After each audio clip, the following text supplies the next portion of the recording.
o lo tau aswina le o le ola iso se tu le lalolangi ona o le fola o lo finangalo ia pui malutia i latou matou te talo fo'i o lo fia maua lau fesoasoani lenei tula ia le ali'ia ia apa atu iai ua aofaola matou ta'amalia fo'i lenei vai o tatou o a fo'i ona fuafuaga o le a matouaga atu iai ia le ali'ia ia e alofa ma ia e fa'ataunu'uina o a fo'i mala o lo'o fofoli mai luga o lo matou ona ia e alofa ma fa'aseloaina i nu'u e lē ainā matou talo le ali'ia ia o lo'o puapuagatia ia o'o atu iai lou alofa ma lou aga lelei matou iai fo'i nisi o lo maua i loi matamaligi lenei taimi ia fa'amaise oe lo matou atua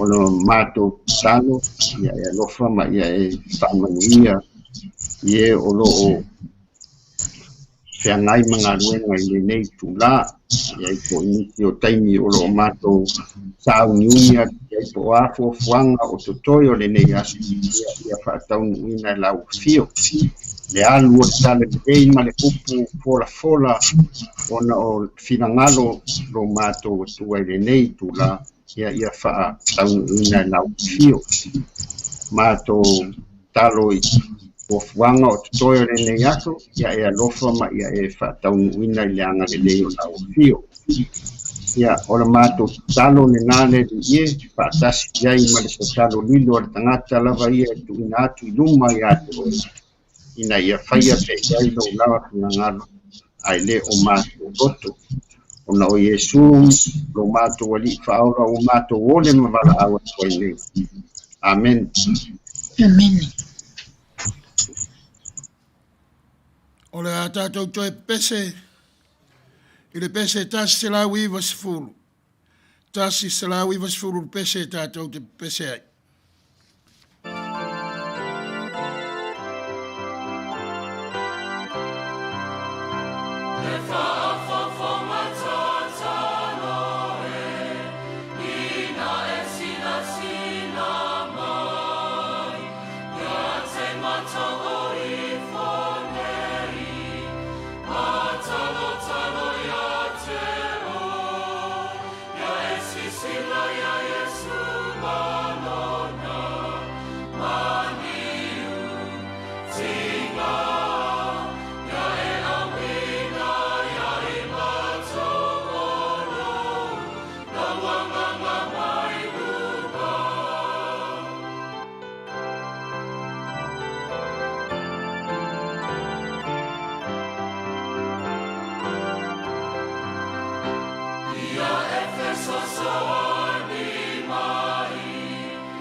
Ole tātou launga, ole a sauniere li sunga i le awao, ia tui la epa, whaftaisua, ole o tausia, le kālesia, a le siufonga o le tai au fou. E pei lava o na whamala malamatu. Suafa o le ka le sia o le siufonga o le tai au fou, UCC/FKSA. Mātou te whaonga ina le tusi whaitawaso o le UCC o le neasa, ia e whaonga le tusi whaitawaso o le FKSA. E pei o na tau whafonga a lo whaitawina. Ia o le sunga i le awa. Ia whaftai tu le episua mo le tātou launga.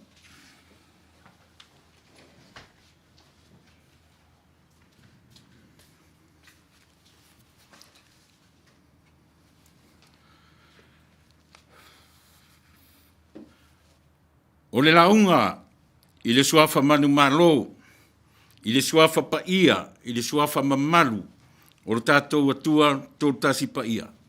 Le atua le tamaa, o le atua le alo, ma le atua le angangsa.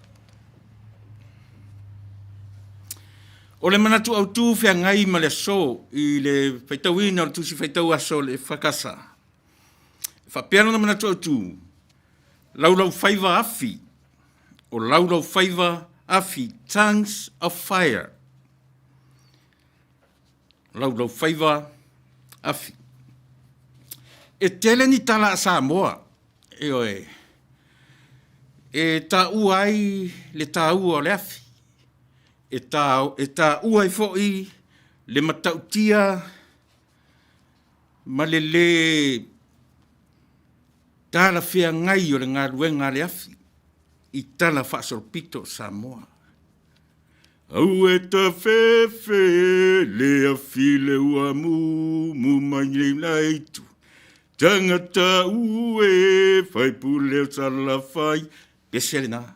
E wha manatu mai ia te oe mau. E oe le tā ua o le afi.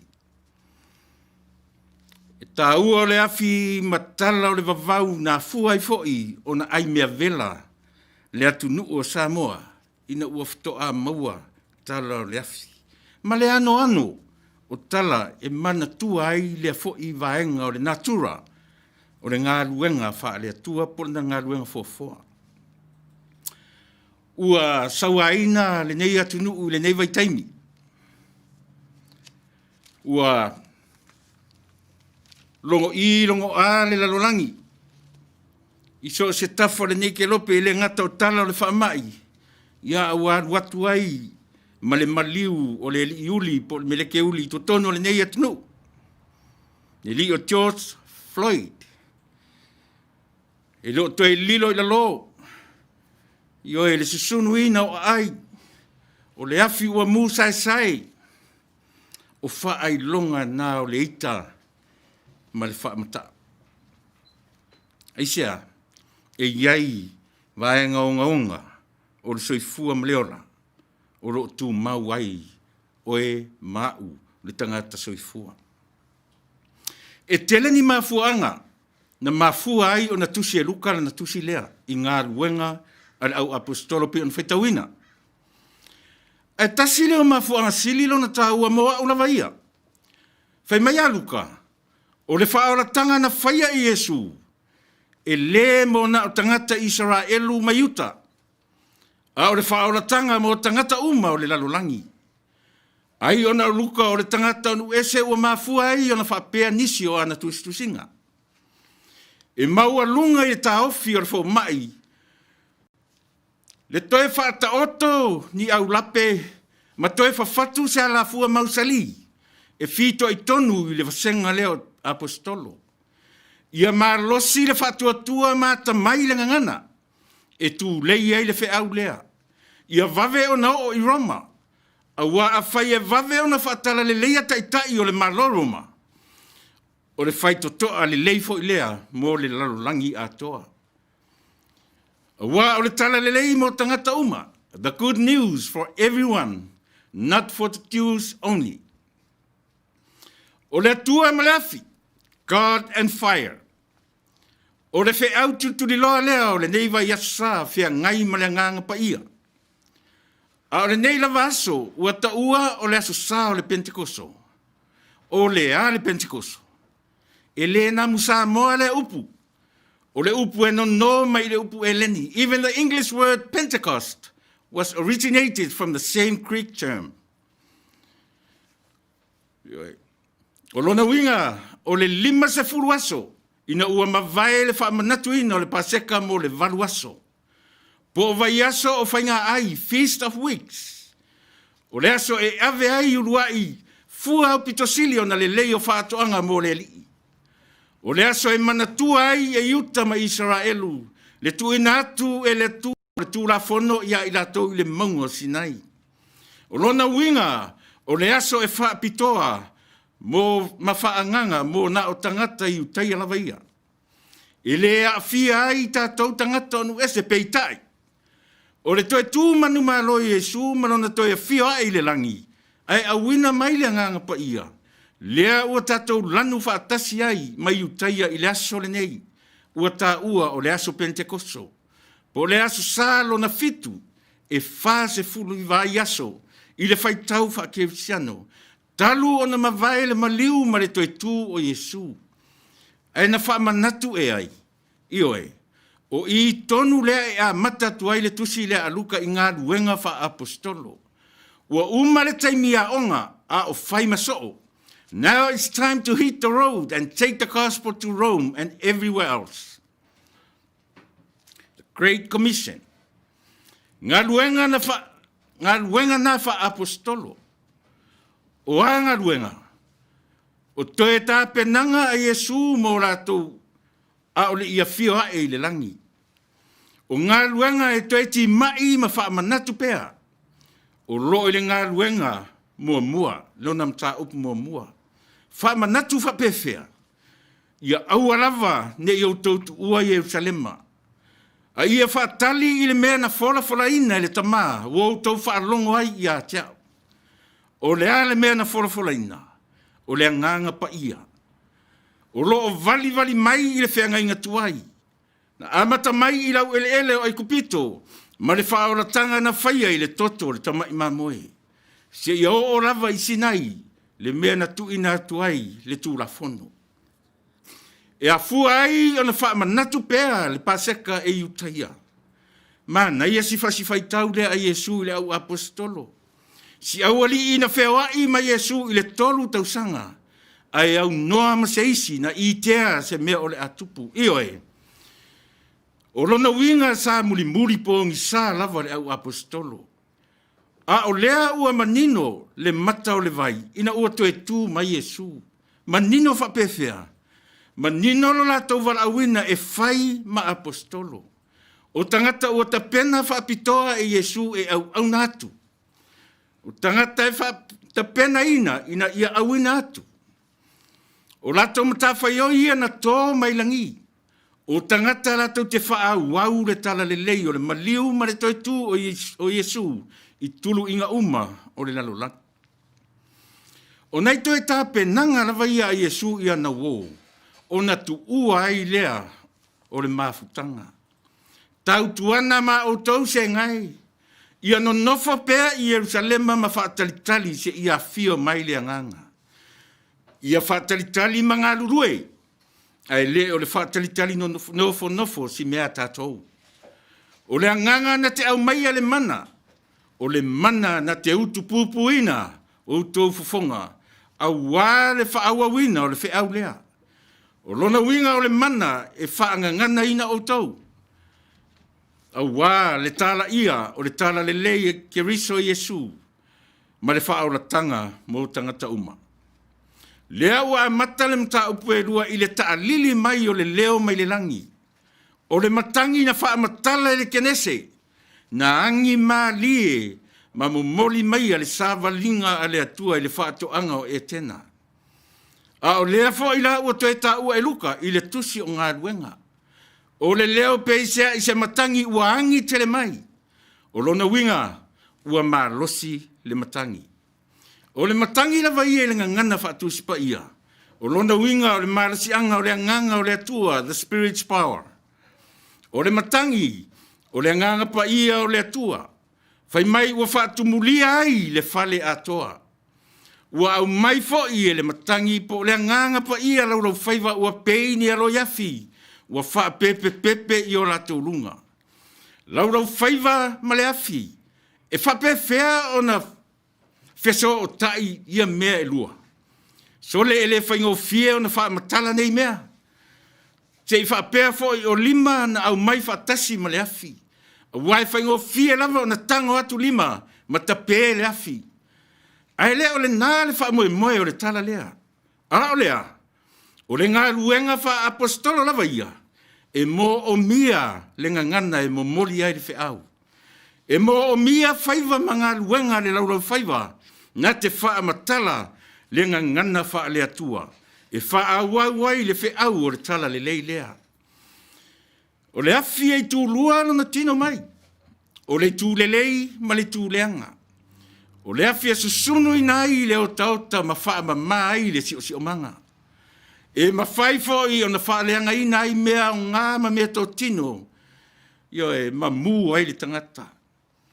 O le afi na wala au mai ai le atua i a Mose i to tonu o le la au talatala. O le afi o lo wha manatu mai e le Jeremia e lua se furu ma tolu alo na whai upu e lua se furu ma leiva. E le pei o le afi e ala upu. O lo feta lai mai ai le ali. A o le afi fo i e mū ai tātou kena. Pe a whai tātou te le talia le whiau o le whaoratanga lele ua au mai. Pe le o le whiau e le o le Pentekoso. O le whiau. O le afi mai lunga. O le mana o le nganga pa ia. Ua mawhai ai o nga ngana le au apostolo i ngana a istangata. O le nuu o le atua ua ta ape solo i le lalolangi. A toa ai manu uma pei o na ta ua i le tusi whai tau. Ua toe fo i atu i Jerusalema i teimi o le Pentekoso. Ma avatu anga nu ese. Ai maise o nga ngana ese a atu nu uma o loo no nofo mau mawai. O le manatu la o luka. E tatau o na whaamala maina tangata uma nei i le winga o le o mai o le nganga pa ia. Ia awane i tau o le sengia o le mauli ma ta ape le mautonu tangata uma.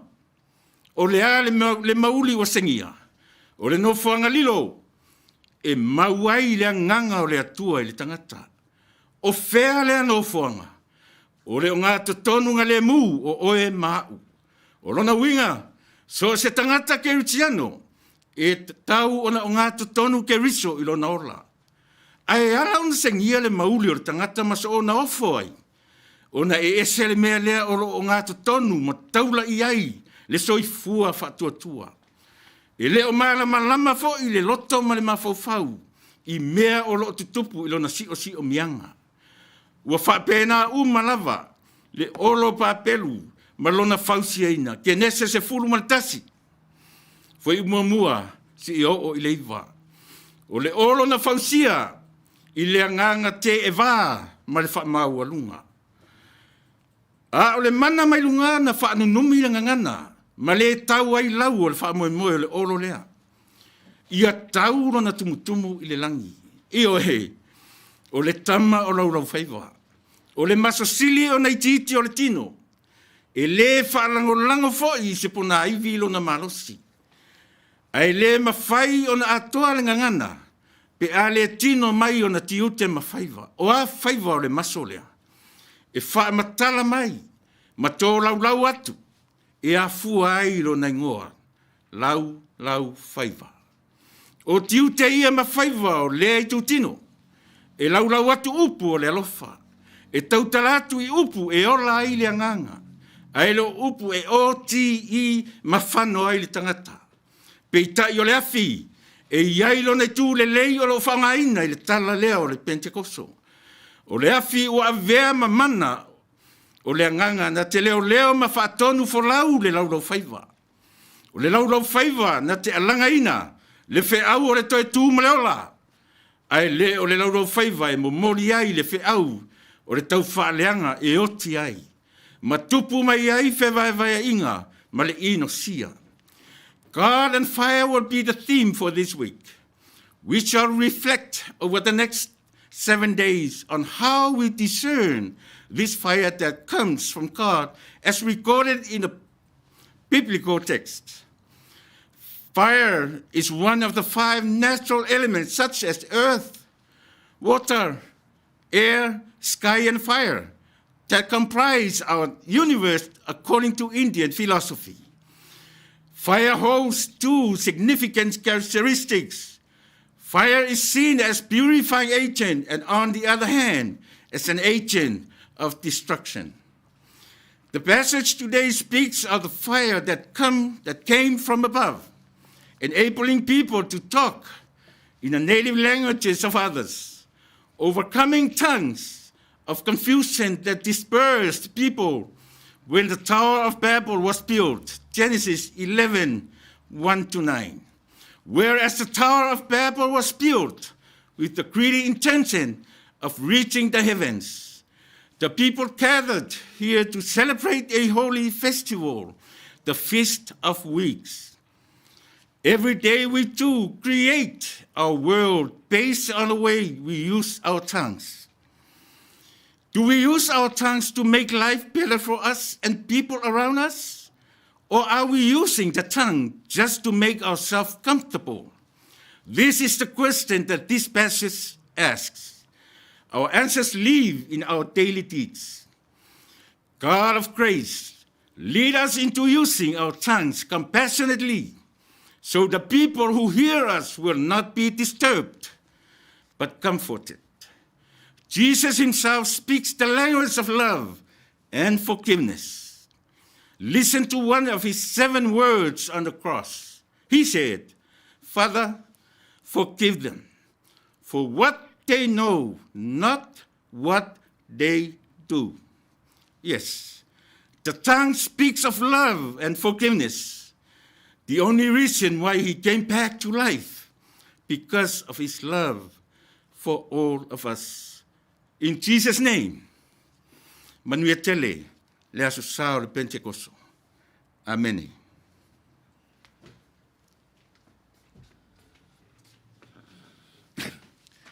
Awea nei taimi e mole tuai le nganga whaftai. Tu sai o le tātou tapuainga. Ia te outou o e na mautofi.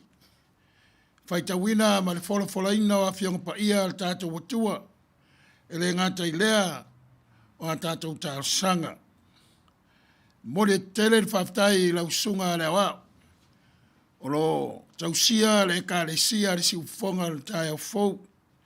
Ia mais fo i mātou o lo ngā lue. I le tātou ofisa tu tonei lo wavea mo tātou whale tāpuai. Whionga te akono ia tā vita ia malifaltua ia vira lalo ulu. Ia sanga whamenuia le tua i lo auto seifua. A mai se tūlanga o le nei e ka le sia. E le masani ai i tātou. Ia o le alava ua a mai e le tua whamanuianga. E tātou te manu malo ai i whawhita uri whengai. Ona o le whamai. Ai mai se fo i tūlanga o le nei e tunu. E pe o na mōri mawina e le lau langi. Ia mawapea e lau sunga le wao. Utuwhia le soifua ia upenga whale anganga. Ia wā le tōmata wina o le kālesia. A meise le mamalu.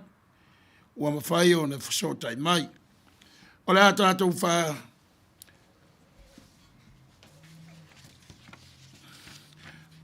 O le tātou pepese i le pese ua saunia. Lua salau, lua sefulu.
la tātou whai u le talo.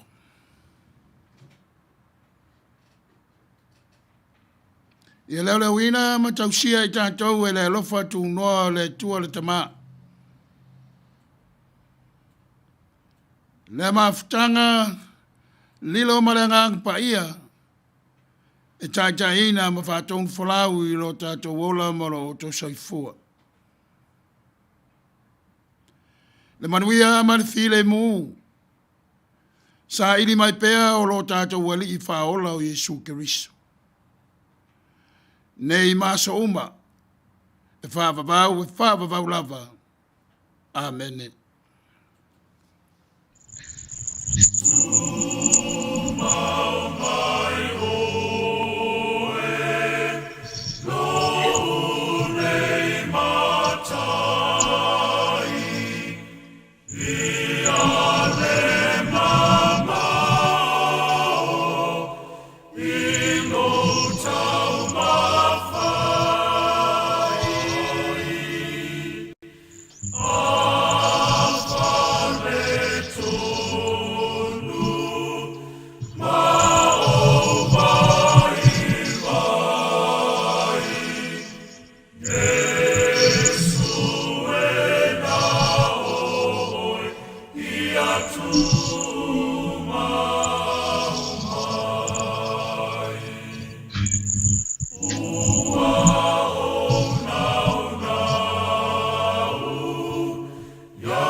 Mình viêm phổi là xa ngay rồi